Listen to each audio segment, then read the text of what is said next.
एका मद्यपीला बसमध्ये महिलेची छेड काढणं चांगलंच महागात पडलंय। शिर्डीतील एका रणरागिणीनं त्या मद्यपीला बसमध्ये चांगलाच चोप देत पोलिसांच्या ताब्यात दिलाय।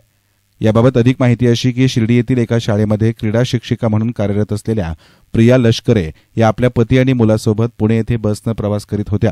प्रवासादरम्यान एका मद्यधुंद अवस्थेतील व्यक्तीनं त्यांची छेड काढली। मात्र घाबरून न जाता प्रिया यांनी तात्काळ रुद्रावतार धारण करून त्या व्यक्तीला चांगलाच चोप दिलाय। त्यानंतर त्या व्यक्तीला थेट शनिवारवाड्याजवळील पोलीस चौकीमध्ये घेऊन गेल्या, परंतु पोलीस चौकीत एकही पोलीस कर्मचारी उपस्थित नसल्याचं लक्षात आलं। जवळपास अर्धा तास त्या व्यक्तीला चौकीतच डांबून ठेवत प्रिया यांनी माजी नगरसेवक अजय खेडेकर यांना संपर्क साधून घडलेला प्रकार कळवला। त्यानंतर काही वेळानं पोलीस घटनास्थळी पोहोचले। दरम्यान याबाबत या धाडसी महिला शिक्षिकेनं अधिक सांगितले।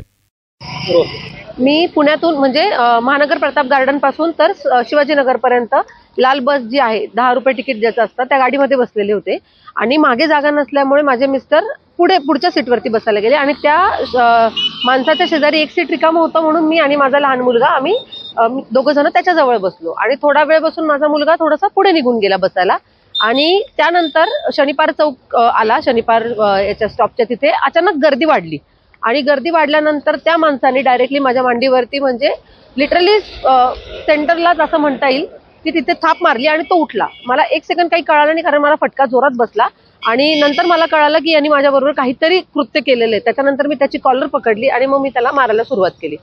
पण मारायला सुरुवात केली त्याच्यानंतर माझ्या जवळ एकही लेडीज आली नाही। बसमध्ये खूप लेडीज होत्या, मुली होत्या, एकही लेडीज आली नाही।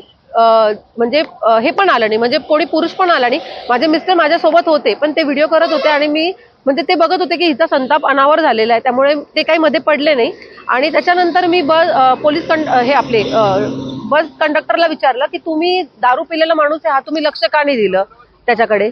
तर ते बोलले की नाही त्यांनी छेडछाड केलेली नाही म्हणून आम्ही काही बोललो नाही। पण जेव्हा त्यांना कळालं की यांनी छेडछाड केलेली आहे हे कळाल्यानंतर त्यांनी मला सपोर्ट केला, त्यांनी त्या माणसाला मारलं पण आणि ते शेवटपर्यंत त्यानंतर माझ्यासोबत होते। ती गाडी बस थांबवली त्यांनी डायरेक्ट पोलीस चौकीमध्ये आणि पोलीस चौकीमध्ये दुर्दैवाची ही गोष्ट होती की एकही महिला तिथून बसमधनं म्हणजे माझ्यापर्यंत नाही आली। बसमधनं उतरून त्या त्यांच्या मार्गाला निघून गेल्या। मी, माझे मिस्टर आणि माझा मुलगा आणि तो माणूस आम्ही चौघच जण तिथे होतो आणि 10 ते 15 मिनिटं झाले पोलीस चौकीमध्ये कोणीही नव्हतं। त्यानंतर तो माणूस सारखा पळायचा प्रयत्न करत होता। मग मी त्याला एका रूम मध्ये म्हणजे पोलीस चौकीमध्ये बंद केलं, बाहेरून कडी लावली आणि तिथले नगरसेवक आहेत आपले अजय खेडेकर म्हणून, त्या दादांना मी कॉल लावला की दादा मला अशी घटना झालेली आहे आणि मला मदत हवी आहे तुमची। तर त्यांनी लगेच सांगितलं की ताई तुम्ही टेन्शन नका घेऊ, मी लगेच तुम्हाला पोलीस पाठवतो असं।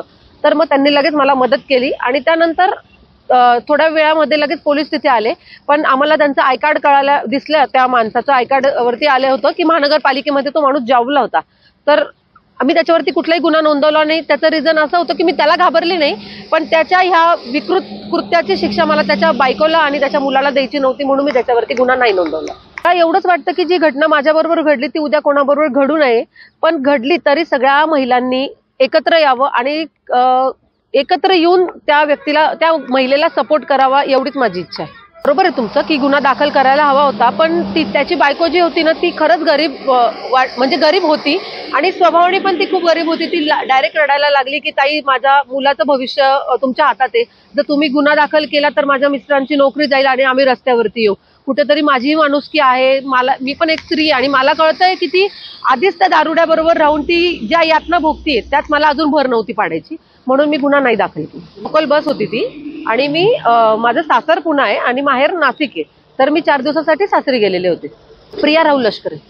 दरम्यान या सर्व प्रकारावर भूमाता ब्रिगेडच्या तृप्ती देसाई यांनी आपली प्रतिक्रिया व्यक्त केली असून प्रिया लष्करे यांचं कौतुक करत अशा कठीण प्रसंगी इतर महिलांनी देखील पुढाकार घेऊन साथ द्यावी असं आवाहन केलंय।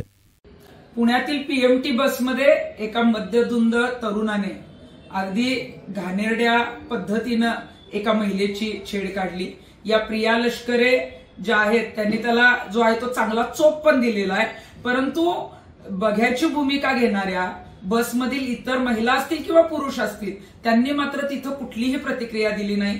धक्कादायक म्हणजे प्रिया लष्करे यांचा जेव्हा मला फोन आला तेव्हा त्यांनी सांगितलं की ताई मी धाडसाने त्या माणसाला जे आहे ते पुढे मारण्यासाठी गेले किंवा पोलीस स्टेशनमध्ये गाडी नेली, पण गाडी नेल्यानंतर ज्या महिला होत्या त्याही खाली उतरून गेल्या।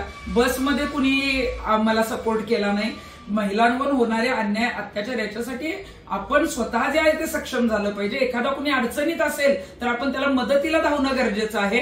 परंतु अशा घटना होत असताना अनेक महिला घाबरतात, परंतु प्रिया लष्करेंनी सडेतोड उत्तर दिलं. त्याची धिंड तिथंच जी आहे ती जाहीरपणे काढली. त्यामुळे मी त्यांचं अभिनंदनच करते. परंतु इतर महिलांनी यातून धडा शिका की असं जर कुणावर घडलं आणि कोणी जर आवाज उठवत असेल तर तिला साथ द्या. घाबरून पुढे आपली चौकशी होईल का किंवा आपल्याला पुढे काही हे करावं लागेल का, उद्या ही वेळ आपल्यावर पण येऊ शकते. त्यामुळे महिलांनी बघ्याची भूमिका कुठेही घेऊ नका. रस्त्यावर उतरा. कुठेही असं काही दिसलं तर जे आहे ती प्रतिकार करण्याची जी आहे ती हिंमत ठेवा. ब्युरो रिपोर्ट, एस्तान मीडिया, शिर्डी.